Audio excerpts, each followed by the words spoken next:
No DQ Galaxy.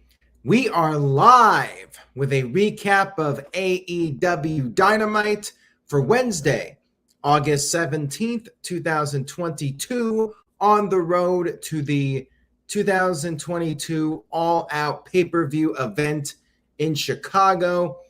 This week's Dynamite had a tie-in with Game of Thrones. There's a new show, spin-off, whatever, Game of Thrones coming up, and AEW promoted that. We kicked off the show with the reigning AEW World Champion, CM Punk. He said he had some business to attend to, and he challenged Hangman Adam Page to a rematch right on the spot. CM Punk challenged Hangman Adam Page to a match right on the spot, a rematch for the championship from the Double or Nothing pay-per-view. However, Adam Page did not show up. This was odd. No Adam Page, a babyface character, not answering the challenge. CM Punk then continued on. He said it's not cowboy shit, it's coward shit. And he talked about how Jon Moxley was the third best guy in his group. And that has been reoccurring throughout his entire career. Of course, this is a reference to The Shield. Jon Moxley as Dean Ambrose teaming up with Roman Reigns and Seth Rollins. CM Punk then told the people to let him know when he's telling a lie. He said that he is going to test himself at All Out. He once again brought up Jon Moxley, said that Moxley is not even the first Jon he'll beat in Chicago for a belt. And he continued saying that Moxley's best friend, Eddie Kingston, is only the third best Eddie that CM Punk has known and the second best Kingston that CM Punk has been in the locker room with.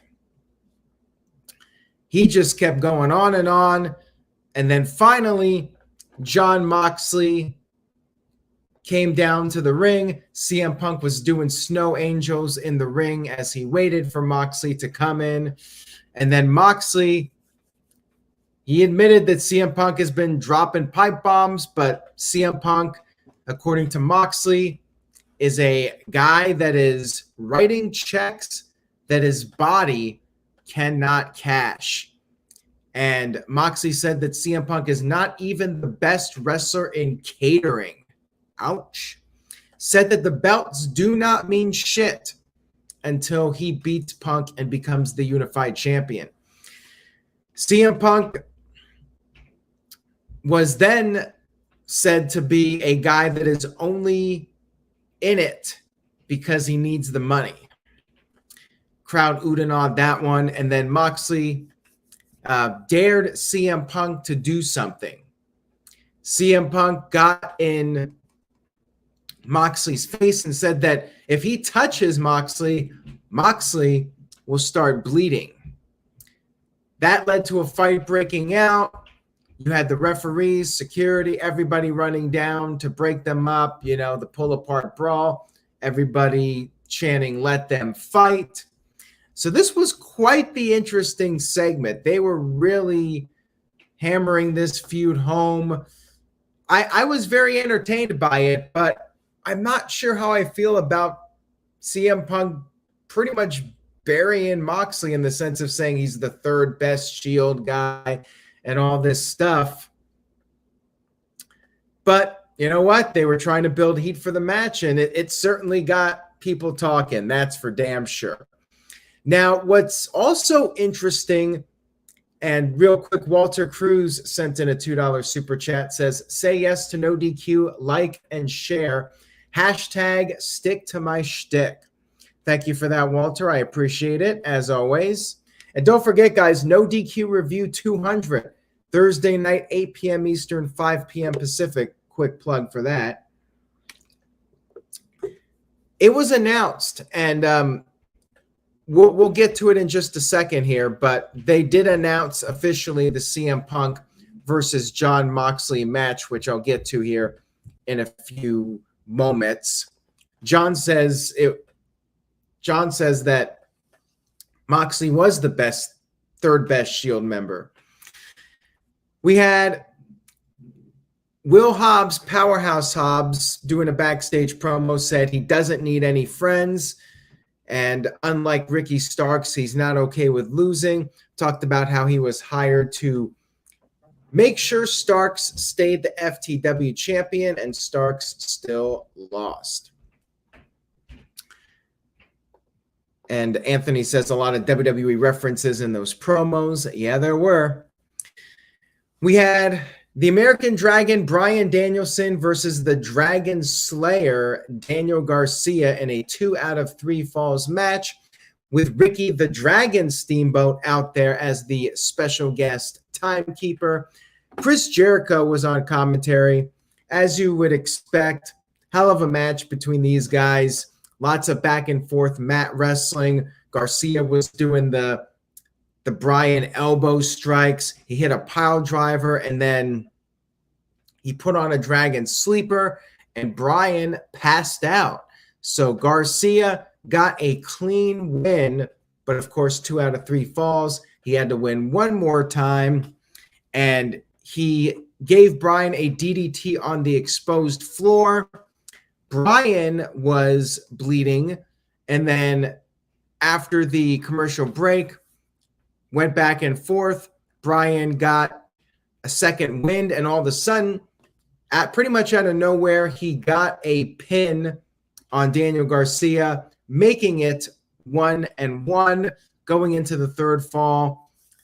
And it continued to go back and forth between these two. Jim Ross was really enjoying the match, and he even said we were seeing nobody slapping their legs. That was a direct quote from Jim Ross. I just laughed at that one, talking about the slapping of the legs. That got a lot of people worked up on Twitter, that's for sure. Bryan made his comeback, and he did the elbow strikes. He finally got the label lock on, and Daniel Garcia passed out, giving Bryan the win.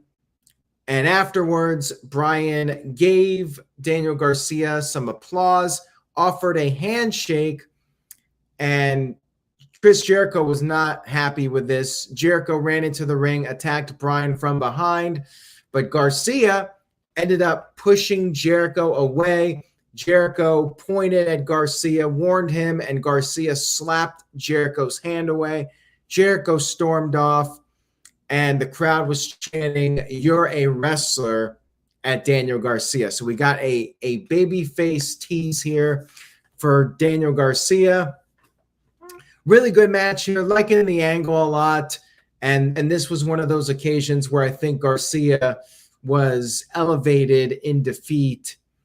Even though he lost, he still gave it the fighting effort, and Bryan gave him the seal of approval afterwards. And we'll see where this goes from here. We had a little backstage face-off between Swerve and Our Glory, the tag team champions, and Private Party. They will have a match on Friday's Rampage. And then we had Tony Nese coming down to the ring for a match, and he was jumped from behind by Jon Moxley. Moxley says he doesn't want to wait to unify the titles, and CM Punk came back down. We had more officials, another pull-apart brawl between these guys. Claudio even had to come down and hold Moxley back. And then we got the announcement. Jon Moxley versus CM Punk unification match. However, it is going to take place on next week's Dynamite and not the pay-per-view. I, for one, am very surprised about this. Now, what is the deal? Is CM Punk not 100% and they want to do the match on Dynamite when they know they cannot deliver the best match possible on pay-per-view? Is there an angle? MJF, is he returning next week? I'm very intrigued about this now because this is very unlike Tony Khan to give away a match like this on television instead of saving it for the pay-per-view. Like CM Punk versus Moxley in Chicago, like no brainer, right? Could be an all-time record-breaking pay-per-view for AEW, but instead they're giving this match away on Dynamite. And, you know, they're not really known for doing the screwy DQ finishes or something like that where there's no winner. So I'm really curious to see what they do for next week's show. Is it just a ratings booster? I mean, you would think that the pay-per-view would be the priority, but the TV deal is also very important. Dr. Dakota Scorpio sent in a $2 super chat, says, next week, I bet Moxley is going to bleed. Yeah, he probably will. Would not shock me. All CM Punk has to do is touch him, and Moxley will be bleeding gushers. And Dr. Dakota Scorpio sent in a $5 super chat, says, MJF has to interfere in this title match. This close to All Out kind of makes no sense, but we got to let it play out. LOL. Also missed my last super chat. I didn't miss it. I was just saving it because I wanted to get to the point of the show where they did that second pull apart brawl before I talked about the match being on next week's show. Yeah, it's going to be very interesting next week what they do if Moxley somehow wins the match or MJF interferes. Next week is going to be interesting. Cleveland, Ohio, they're getting a big one, arguably the biggest match in the history of AEW Dynamite. Like, we have gotten title matches on Dynamite, but a match that was supposed to main event one of their top shows, they're giving it away for free. Very interesting. And, of course, stay tuned to NoDQ.com for the very latest regarding that. We'll see what kind of news comes out about this match being set up for next week's show. Moving on here, we had Chris Jericho backstage, and next week he wants to have a chat with Daniel Garcia. And then Ricky Steamboat showed up, said that Daniel Garcia does not need the Jericho Appreciation Society, thinks that Bryan Danielson is a better choice to mentor Garcia. And Jericho warned Steamboat to stay out of his business. He stormed off again. And then Angelo Parker got in Steamboat's face, and Steamboat took a shot at him. Steamboat chopped him or hit him, whatever. Steamboat stood up to Angelo Parker. Nice little cameo appearance here by Ricky Steamboat. I think they did a good job with this. Then we had the Varsity Blondes versus the Ass Boys. And this was basically a squash match. A very brief match here. Colt Gunn hit the Colt 45. He pinned Griff Garrison very quickly. And then afterwards, Billy Gunn got on the mic. He praised his sons, said he's proud of them. But then Stokely Hathaway arrived on the stage, and all of a sudden, the Ass Boys turned against their father. They beat up their dad. The Acclaimed ran down to make the save. And then we had a little reunion between Billy Gunn and the Acclaimed.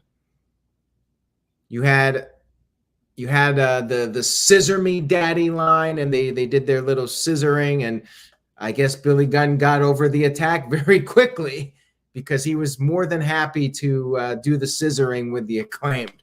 Imagine somebody who doesn't watch wrestling, who watches this live stream, just tunes in, and I'm talking about guys scissoring each other. Like they would have no idea what to make of it. But yeah, that's the gimmick here, and the people love it. So you got to give the people what they want, as they say.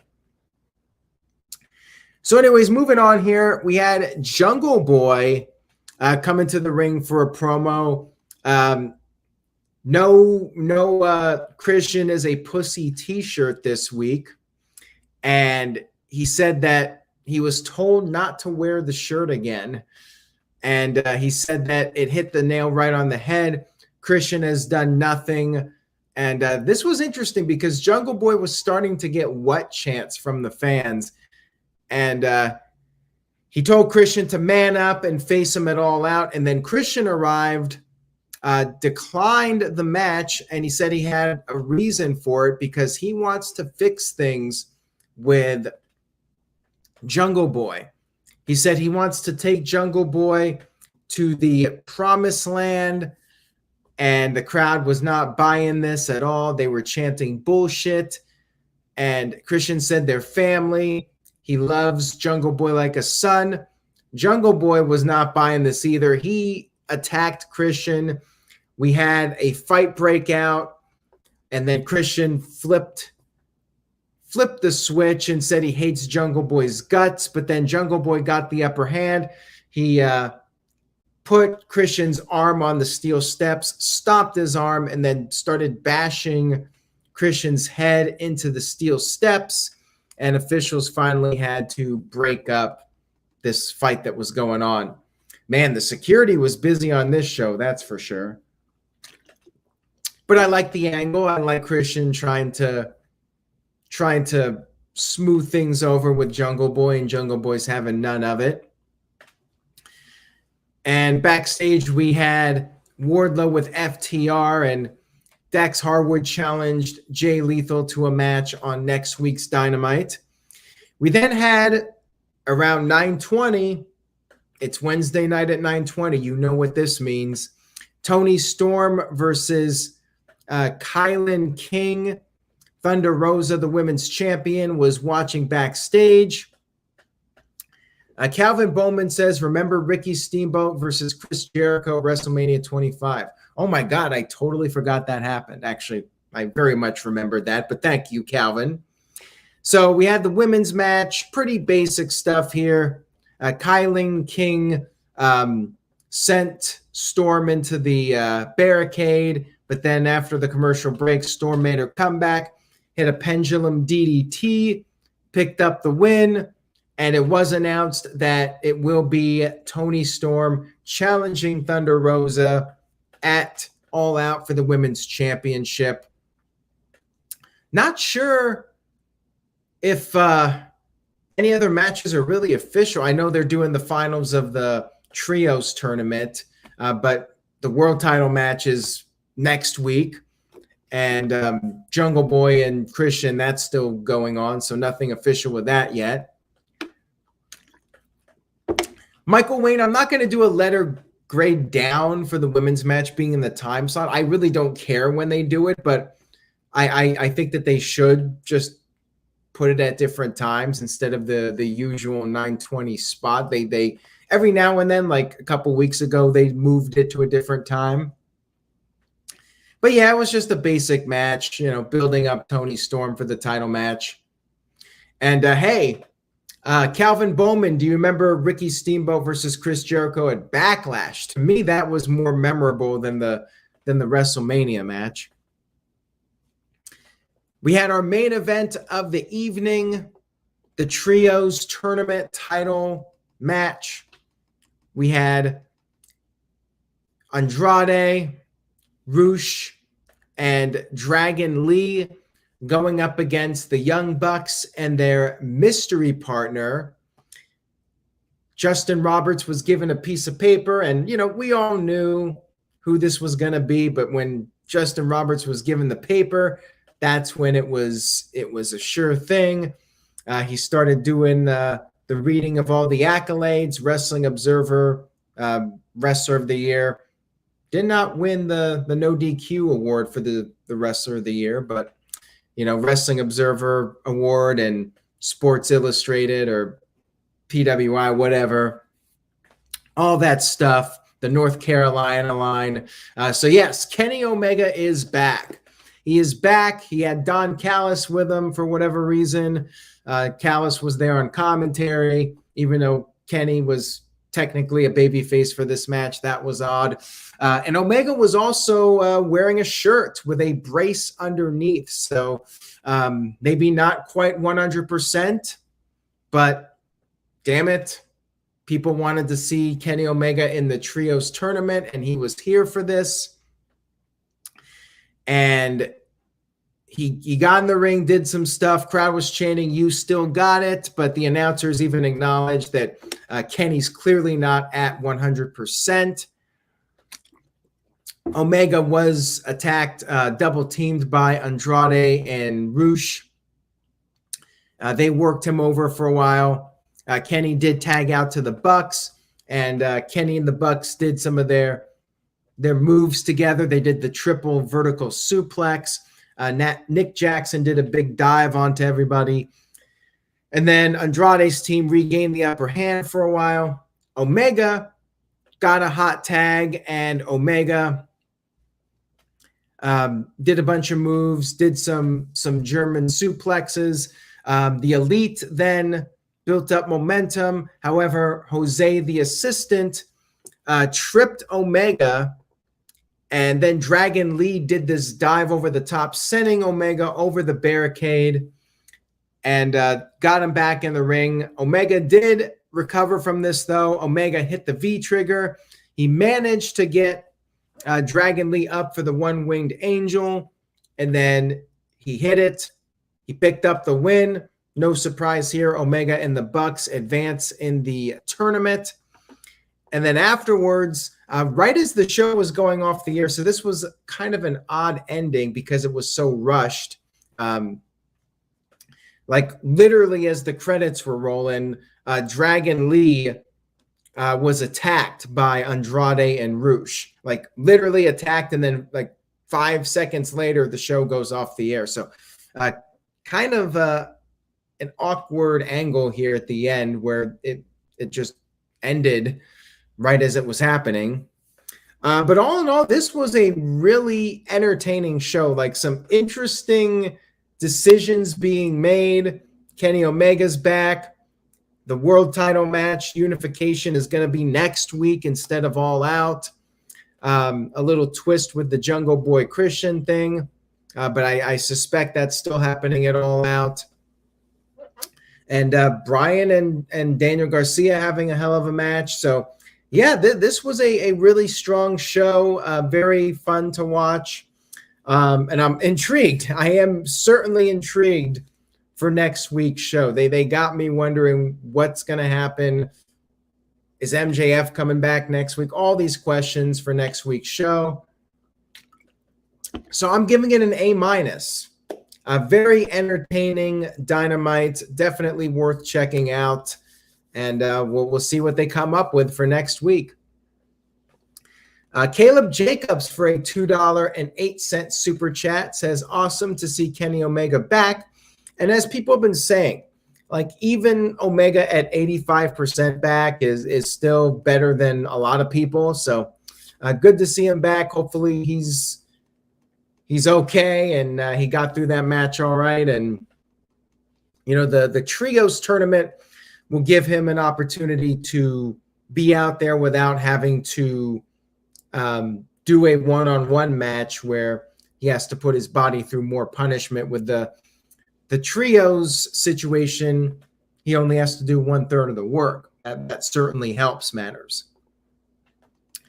Anyways, thank you all so much for tuning in tonight. I hope you enjoyed the recap. If you did, give it a thumbs up, and please spread the word. Tell a friend about NoDQ.com and the YouTube channel. That's all I got. Remember, No DQ review number 200, 8 p.m. Eastern, 5 p.m. Pacific, Thursday night. Send in your super chats. You guys will determine what the topics are with the super chats. Hope to see you all then for that. Take care, everybody. And remember to say yes to NoDQ.com. See you all next time.